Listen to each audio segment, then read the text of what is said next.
আকাশবাণী কলকাতা, স্থানীয় সংবাদ পড়ছি সংযুক্তা সিংহ।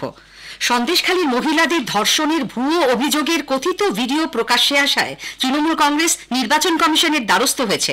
এ ব্যাপারে আজ কমিশনের কাছে বিজেপির বিরুদ্ধে অভিযোগ জমা দেওয়া হয়েছে বলে দলের মুখপাত্র মন্ত্রী শশী পাঁজা জানিয়েছেন।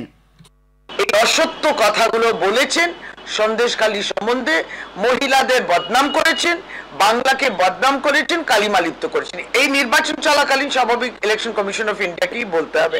তাই এই কমপ্লেনটা তৃণমূল কংগ্রেসের পক্ষ থেকে জমা পড়েছে। এদিকে উত্তর চব্বিশ পরগনার বসিরহাট লোকসভা কেন্দ্রের বিজেপি প্রার্থী রেখা পাত্র আজ মনোনয়ন পেশ করেছেন। সঙ্গে ছিলেন বিরোধী দলনেতা শুভেন্দু অধিকারী। এদিকে ভাইরাল ভিডিও বিতর্কের কেন্দ্রে থাকা সন্দেশখালীর আরেকটি ভিডিও নিয়েও শুরু হয়েছে রাজনৈতিক চাপানোতর। সেই ভিডিওয় রেখা পাত্র সহ কয়েকজন মহিলাকে সন্দেশখালীর অত্যাচারের কথা বলতে রাষ্ট্রপতির সঙ্গে সাক্ষাৎ করতে যাওয়া আন্দোলনকারী মহিলাদের প্রকৃত পরিচয় নিয়ে প্রশ্ন তুলতে দেখা যায়।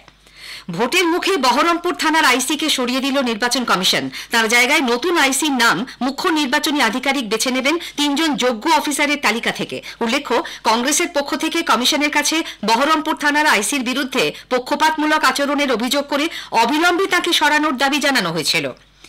লোকসভা নির্বাচনের ষষ্ঠ দফার মনোনয়ন প্রত্যাহারের সময়সীমা আজ শেষ হচ্ছে। এই পর্বে দেশের মোট 57টি আসনে ভোট নেওয়া হবে 25শে মে।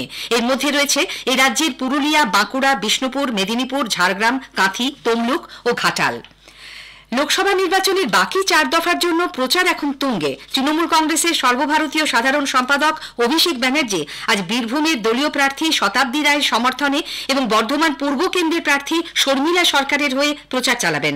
বর্ধমান পূর্বের সিপিআইএম প্রার্থী নীরব খাঁয়ের সমর্থনে আজ প্রচার সভা করবেন দলের রাজ্য সম্পাদক মোহাম্মদ সেলিম। বহরমপুরের তৃণমূল কংগ্রেস প্রার্থী ইউসুফ পাঠানের সমর্থনে আজ রোড শো ও সভা করছেন তার ভাই তারকা ক্রিকেটার ইরফান পাঠান। বহরমপুরের কংগ্রেস প্রার্থী অধীর রঞ্জন চৌধুরী আজ কান্দিতে প্রচার চালাচ্ছেন। সন্ধ্যায় কয়েকটি জনসভার কর্মসূচি রয়েছে তার। আসানসোলের বিজেপি প্রার্থী সুরেন্দ্র সিং আলুওয়ালিয়ার সমর্থনে আজ রোড শো করেন দলের রাজ্য সভাপতি সুকান্ত মজুমদার। কলকাতা দক্ষিণ কেন্দ্রের তৃণমূল কংগ্রেস প্রার্থী মালা রায়ের সমর্থনে আজ প্রচারে অংশ নেবেন দলের নেতা রাজ্যের মন্ত্রী ফিরহাদ হাকিম। এদিকে মনোনয়ন পেশের জন্য 5 জন বাম প্রার্থীকে নিয়ে সিপিআইএম আজ মিছিল করে যাবার সময় আলিপুরের গোপালনগরে তৃণমূল কংগ্রেসের একটি মিছিল মুখোমুখি এসে পড়লে দুপক্ষের বচসা ও হাতাহাতি বেড়ে যায়। স্লোগান পাল্টা স্লোগানে উত্তপ্ত হয়ে ওঠে পরিস্থিতি। পুলিশ গিয়ে পরিস্থিতি সামাল দেয়।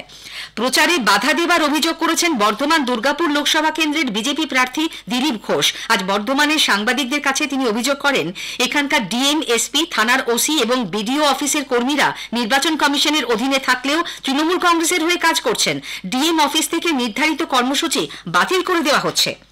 ভোট পরবর্তী হিংসায় ফের উত্তপ্ত মুর্শিদাবাদ। এবার ডোমকলে সিপিআইএম কর্মীদের দোকান পুড়িয়ে দেবার অভিযোগ উঠল তৃণমূল কংগ্রেসের বিরুদ্ধে। জানা গেছে, রাতের অন্ধকারে ডোমকলের বাগমারা এলাকায় সবজি বাজারের 3টি দোকানে আগুন লাগানো হয়।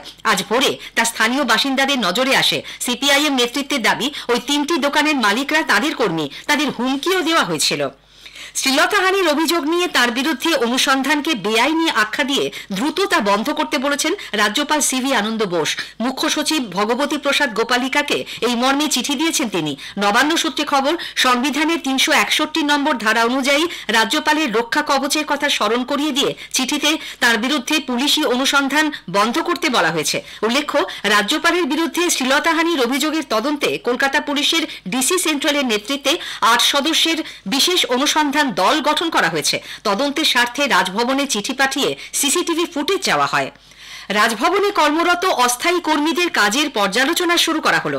রাজ্যপাল সিভি আনন্দ বোসের বিরুদ্ধে এক অস্থায়ী কর্মীর শ্লীলতাহানির অভিযোগের প্রেক্ষিতে এই পর্যালোচনা তাৎপর্যপূর্ণ বলে মনে করা হচ্ছে।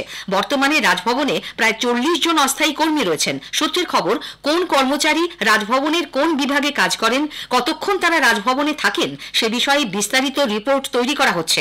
অস্থায়ী কর্মীদের নিয়ে তৈরি এই রিপোর্ট রাজ্যপালের কাছে জমা পড়বে। ঘূর্ণাবর্ত এবং অক্ষরেখার প্রভাবে আজও দক্ষিণবঙ্গের বিভিন্ন জেলায় ঝড় বৃষ্টি হচ্ছে।